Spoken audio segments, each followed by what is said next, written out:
The Burgwin-Wright house is the oldest and largest property in downtown Wilmington open to the public. The property itself and 3 of our ballast stone buildings on the ground level date back to 1744 when Wilmington was only 3 blocks deep, and this was the outskirts of town, and on the outskirts was our property, which was the city jail of Wilmington.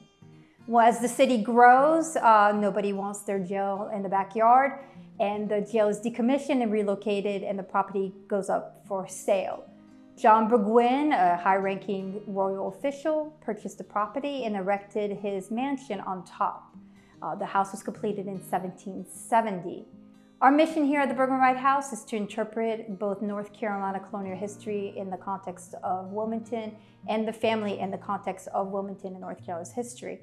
Our mission in regards to our collections is to interpret 18th century pieces, family pieces, North Carolina pieces only. This piece was donated, and it's an amazing piece of history, American history. It was designed by Aaron Willard. His brother Simon Willard patented the design in 1802 because Thomas Jefferson urged him to in 1801. There was no American-made timepiece of this sort that was very portable and affordable at this time. And so Thomas Jefferson actually wrote to Simon and said, you really should patent a timepiece. Our piece is signed by Aaron Willard, who designed it and constructed it. He also put an inscription that it was made specifically for John Burgwin. So we are very confident when we say this is a very early, if not one of the earliest American timepieces there is.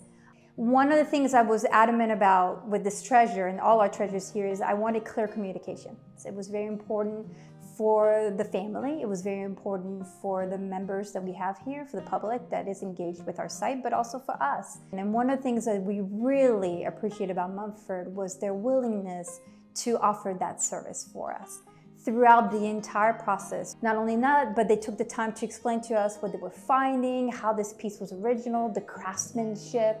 One of the things we also really were impressed with was how skilled and how diverse their employees are in terms of their skills. You have people who can work on caning, you've got people who can work on the painting restorations, furniture restorations in terms of rebuilding pieces that are no longer with the piece. So that was very interesting to us because we have over 200 items in our museum and some pieces are not complete. And so to know that there is someone in our own backyard who is skilled and knowledgeable and willing to take the time with their clients to educate them, but also has the necessary connections or employees to do all the work in-house is really nice. I think that one of the things that really stuck out with me was when we spoke about what is your institution looking for? How can we meet your mission when restoring it? Are you looking for a complete restoration, which is often found when people are restoring personal pieces? Or are you looking for just the aesthetics or to be restored but some elements stay the way it's aged? That's really important for museums. Not every museum has the same mission.